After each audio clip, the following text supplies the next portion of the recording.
Hey folks, today we're at the Airmail Memorial. I'm going to talk a little bit about it. Just to give you an idea where it's located, we're on the back of the Match Factory complex, or the entrance of the American Philatelic Society,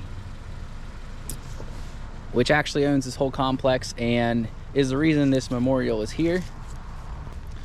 So where it's located, right behind it, is the, let's see here, Logan Branch coming into Spring Creek here.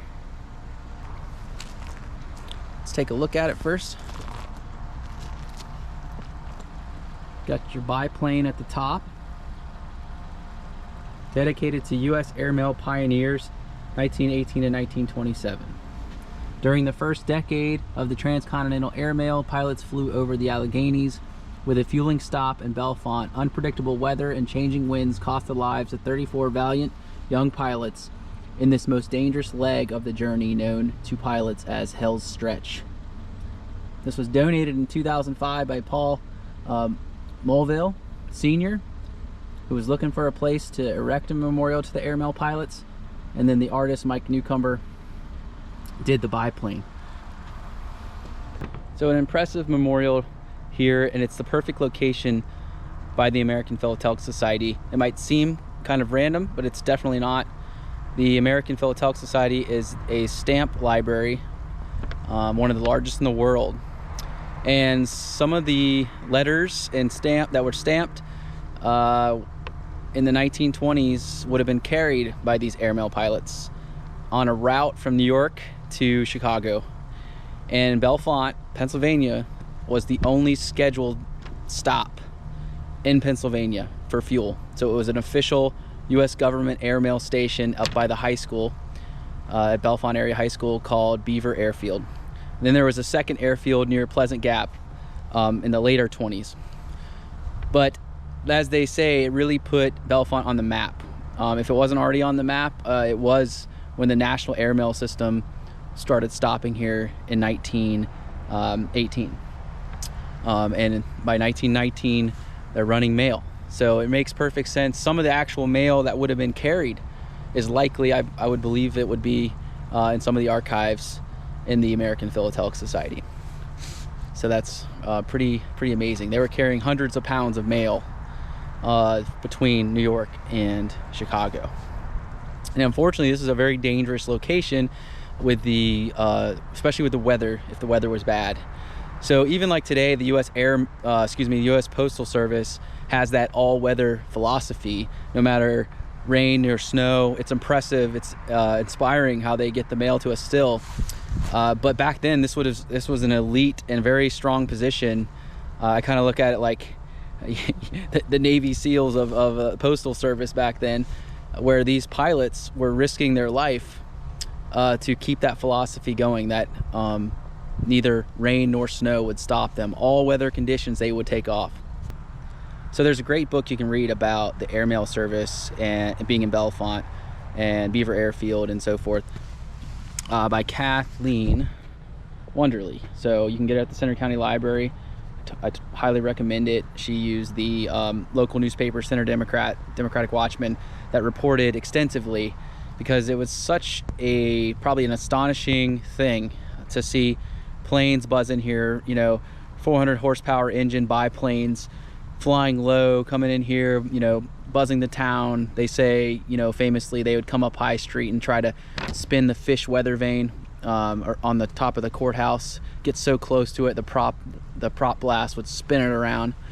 And these are stories that are in the papers, and people must have been just in awe of these pilots. Definitely like local celebrities or national celebrity status, and they'd stay with the locals while they're here on their routes between New York and Chicago. So mostly they were either going to New York or New Jersey, or they were going to Cleveland on the way to Chicago. So unfortunately, it's a very dangerous area though. So there was 34 pilots, according to the memorial, that lost their lives in that period of time when the government ran the airmail service. And then by 1927, the government sold it to private contractors, and it became private commercial planes and companies that ran the mail. But during this governmental period, 34 pilots are killed, and specifically 5 in Pennsylvania during that period. So it's a humbling and statistic, and these are real lives, real people that were flying in here. People knew them. They were very much beloved. So I'm going to mention a few of them. So 5 in Pennsylvania. There was crashes in other states, but 5 here. And again, it's that all-weather mentality, because most of these crashes were in bad weather. So starting with Charles Lambourne in 1919, so right when things get started, he's the first to die in Pennsylvania. He left Beaver Airfield in rain and fog and crashed within 10 minutes from Bellefonte to Cleveland, so on his way to Cleveland. He was staying with a local undertaker named Hardman P. Harris. Hardman accompanied Lambourne's body by train back to Nebraska to his sister. The next crash that was kind of local was Fred Robbie Robinson, crashed September of 1920. And he was actually the 3rd person to crash and die that month in 1920. But he crashed near Millersburg, Pennsylvania, and he ended up in the Susquehanna River. Then Elmer George Leonhardt in February of 1923. That's 10 miles west of Meadville. He was in rain and fog as well, and his landing gear hooked a fence and flipped the plane and ejected him. Leonard Brooke Hyde Pearson, they called him Brooke, left Bellefonte in a heavy snowstorm in March of 1924, and when he did not arrive in Cleveland, a search was made and found that he crashed in the mountains south of Grampian, PA, in Clearfield area.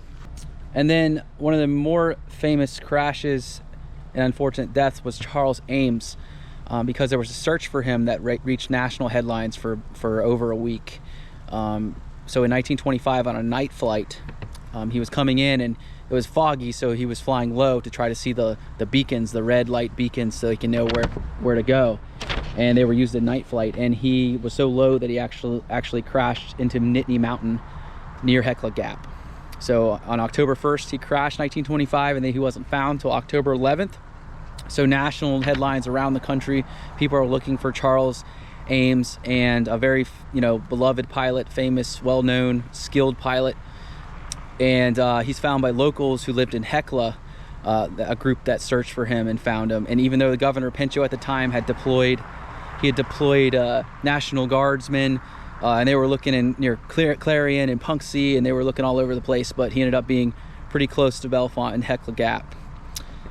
So yeah, and then later on in 1931, Jimmy Cleveland died while he was doing private contracts with the National Air Transport, and that is in the county as well. And that is there's a trail made by Boy Scouts on the way out to Rebersburg that you can get to it, or through Pleasant Gap, excuse me. So there is a memorial to Ames, Cleveland, and I believe there's another one that a local named Daniel Lucas organized to have these memorials made at these crash sites. So if you go to any of those, there should be a memorial that was donated by or provided by the Mays Memorials in Lamont. So remember those pioneers, remember those airmail pilots, and that's why this is here, the Airmail Memorial here in behind the Philatelic Society.